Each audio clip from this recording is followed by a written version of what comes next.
नमस्कार दोस्तों, किसी भी फसल की अच्छी पैदावार के लिए फास्फोरस एक महत्वपूर्ण तत्व है। फास्फोरस हमारी फसलों की पैदावार बढ़ाने के साथ जड़ों का अच्छे से विकास करने में सहायक है।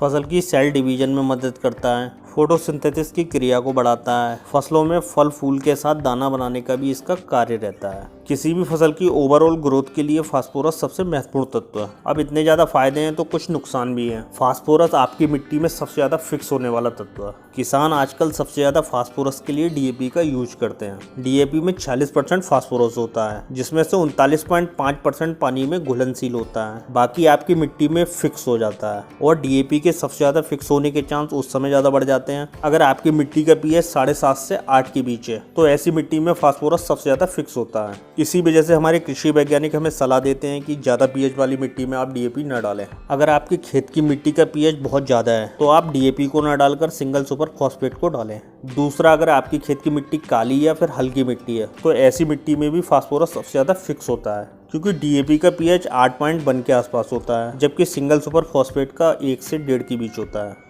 तो आप बीच बीच में अपने खेतों में सिंगल सुपर फॉस्फेट डाल के खेत की मिट्टी को उपजाऊ बनाए रख सकते हो। तो आज की इस वीडियो में हम बात करने वाले हैं जो हमने अब तक या पिछली फसलों में जो हमने डीएपी या फास्फोरस दिया है, जो हमारी मिट्टी में फिक्स हो चुका है, तो ऐसे फिक्स हुए डीएपी या फास्फोरस को हम काम पे कैसे लगाएं।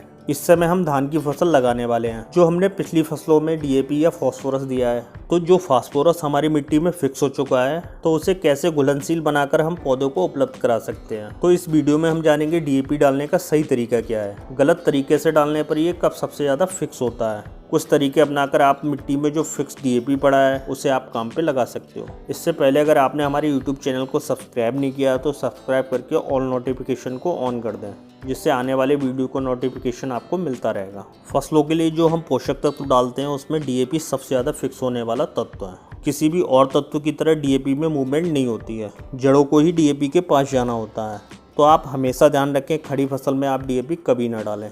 डीएपी का कुछ हिस्सा पानी में घुलकर पौधों को उपलब्ध होगा, बाकी डीएपी ऊपर से देने पर मिट्टी में फिक्स हो जाती है। तो आप ध्यान रखें, कभी भी खड़ी फसल में आप डीएपी ना डालें। डीएपी को आप हमेशा फसल लगाने से पहले ही डालें। अगर आप फसल लगाने के बाद डीएपी को डालते हो अपनी खड़ी फसल में, तो डीएपी बहुत अच्छे से काम नहीं करता। अब आप आज तक जो गलतियां करते चले आए हो, आपकी मिट्टी में जो फास्फोरस फिक्स हो चुका है, तो उसे आप पीएसबी यानी फॉस्फेट सॉल्युबलाइजिंग बैक्टीरिया से आप काम पर लगा सकते हो।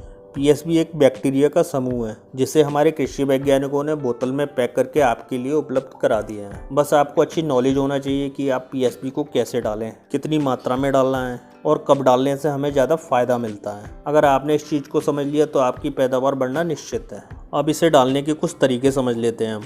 बाज़ार से आपको पीएसबी की 1 लीटर की बोतल लेना है और इसे मैं मल्टीप्लाई करने के लिए 200 लीटर पानी में 1 लीटर पीएसबी डालने के बाद आपको 2 किलो गुड़ मिला देना है और इसे 7 दिन तक आपको डेली हिलाना है। 7 दिनों में हमारा पीएसबी मल्टीप्लाई होकर तैयार हो गया है। अब इसे आप अपनी धान की फसल में रोपाई के 20 दिन बाद डाल सकते हो। आप फसल में जो पानी दे रहे हो आप पानी के साथ चला सकते हो। बस ध्यान रखें आप समान रूप से हमारे पूरे खेत में लग जाए। पीएसबी का मेनली काम हमारी मिट्टी में जो कार्बनिक और अकार्बनिक इनसॉल्युबल फॉर्म में जो फास्फोरस पड़ा है उसे सॉल्युबल बनाकर हमारी मिट्टी को उपलब्ध कराना इसका काम होता है। जो फास्फोरस हमारी मिट्टी में फिक्स पड़ा है वो हमारी फसलों के लिए उपलब्ध हो जाएगा और जिससे हमारी फसलों की पैदावार भी बढ़ेगी। पीएसबी कई कार्बनिक अम्लों को रिलीज करता है, जैसे जिब्रेलिन, विटामिन, इंडोल या एसिटिक एसिड, जो हमारी पौधों की ओवरऑल ग्रोथ को बढ़ाते हैं।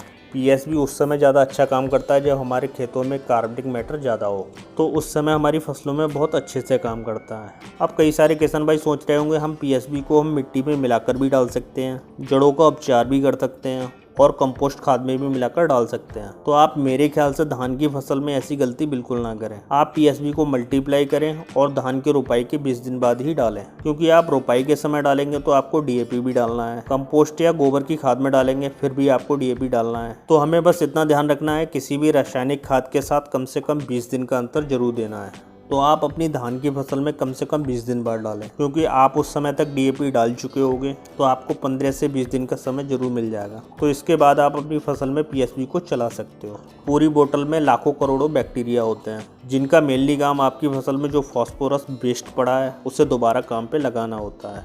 हर किसान को अपनी फसल में कम से कम साल में 2 बार यूज करना चाहिए। 1 लीटर की बोतल आप मल्टीप्लाई करते हो तो 1 एकड़ के लिए पर्याप्त रहती है। अगर आपकी मिट्टी में कार्बनिक मैटर बहुत ज़्यादा है तो 30 से 50% तक फास्फोरस आपकी फसल को उपलब्ध करा देता है। तो दोस्तों, आप भी अपनी धान की फसल में इस बार पीएसबी को ज़रूर डालें, और जो फास्फोरस आपने मिट्टी में डाला है और आपकी मिट्टी में फिक्स हो चुका है तो उसे आप दोबारा काम पे लगा सकते हो। तो दोस्तों, आज की वीडियो में बस इतना ही। उम्मीद करता हूँ आपको वीडियो अच्छा लगा होगा। वीडियो अच्छा लगा हो तो एक लाइक करिए, साथ ही चैनल को सब्सक्राइब करिए। जय किसान।